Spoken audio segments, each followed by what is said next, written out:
The PP-19 Bizon, a weapon that was designed for law enforcement because they needed something for close-range fights, but that was lightweight and could pack quite a few rounds in it with very low recoil. This weapon was actually designed by the son of Mikhail Kalashnikov, who invented the AK, and Yevgeny Dragunov, who worked on the Dragunov. In today's video, I wanted to share my build for the PP-19 Bizon. So, starting off the blank slate here, we have the PP-19, which has a unique design due to its helical mag. I hope I pronounced that right. But we're going to start off with the barrel for this weapon. So you have three options here: ultra long, paratrooper, short barrel, and then I went with the striker standard barrel. It gives you plus 2 meters in range with a little bit of extra control, but you get no negative stats for it, as opposed to the other ones where you lose some stats, and then this one you lose a lot of accuracy and handling. So for extra 1 meter as opposed to this one, I just felt like the Bizon striker barrel was a better choice. For the muzzle device, I've been switching between the SMG Echo Suppressor and the Titanium Contest muzzle brake. It really depends on how I'm playing. If I'm trying to play more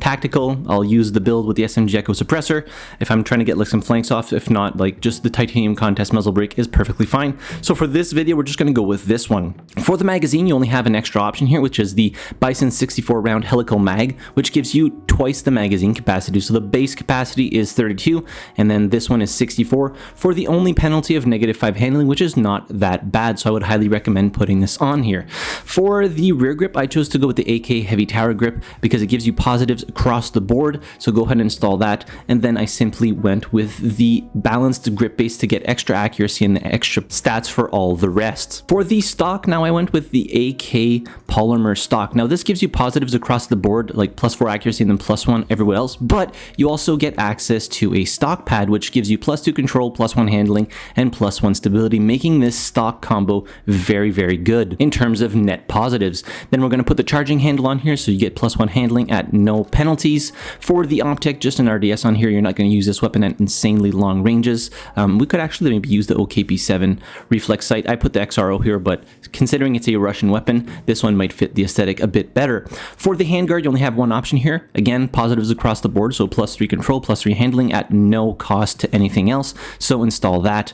For both of these rails, now you could put a laser on here if you really wanted to. I chose to not put a laser on here. I haven't been using the laser all that much. I've been having the habit of turning it off to prevent people from being able to see me before they can actually see me, if that makes any sense. So obviously if you have a laser equipped and you're pointing it at a doorway, somebody will more than likely know that you are there if you're aiming it straight in. I honestly mostly have it off and I never really turn it on to get into firefights.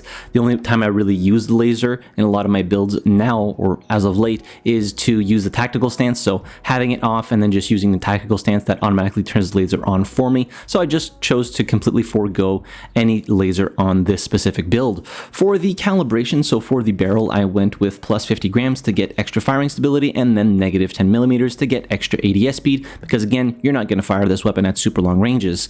For the rear grip, we're going to go and give it +50 grams and +20 millimeters to get extra stability when moving. I move a lot when I'm using SMGs, and then extra control. For the stock, we went with +50 grams and +50 millimeters, getting extra firing stability and extra control. And then for the sight, as usual, just -20 to bring it closer to my actual pupil. So in order to use this specific build, you will need to level up the PP-19 Bizon to level 50 to get the Titanium Contest muzzle brake. What's nice about the PP Bizon is that it unlocks right when you start playing Delta Force. It's available to the support class and the recon class, and it can just take care of so many enemies due to its higher damage model. So you're doing 25 damage per shot at a arguably lower fire rate than a lot of the other SMGs. So I think it's probably one of the lowest fire rates at 659 RPM.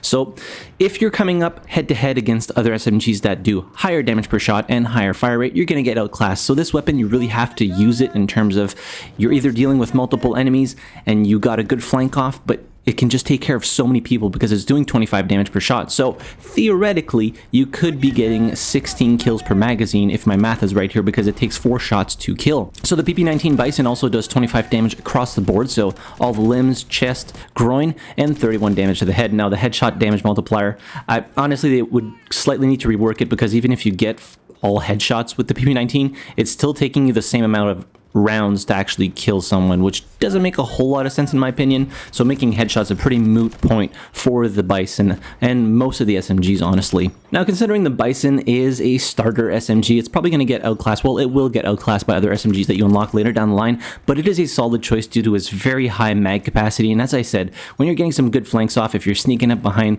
a squad of people, 64 rounds is more than enough to deal with the entirety of the squad and then some.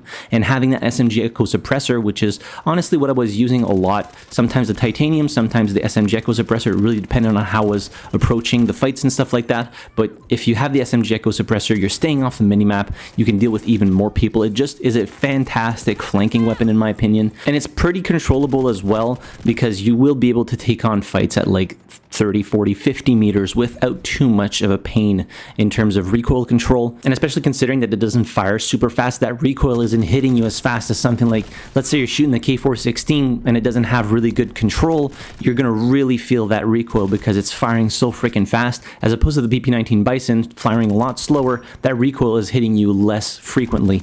So even though the control, if you look at the control tab of this specific build, it doesn't look all that great, it still feels really easy to control as a whole. So overall, the PP-19 Bizon, a fantastic weapon, especially early game. It's just such a powerhouse with that higher damage model and just massive magazine size that comes with basically no penalties. It feels very, very good to use, very fun to flank with, and I highly recommend you try it out even if you have unlocked other SMGs.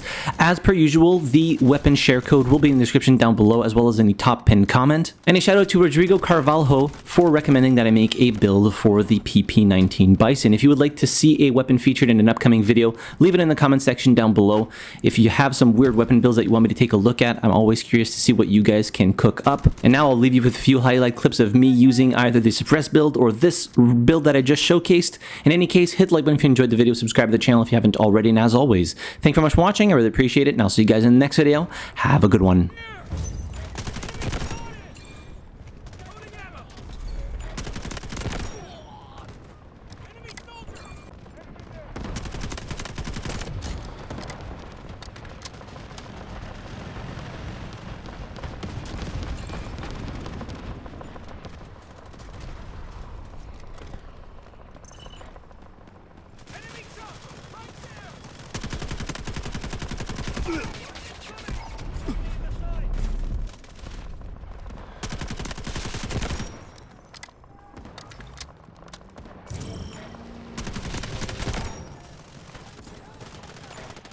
Take this med kit!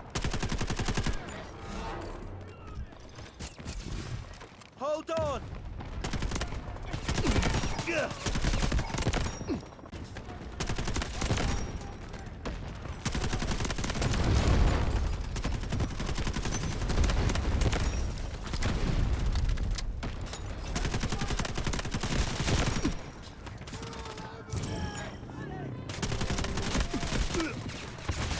Do something while it lasts!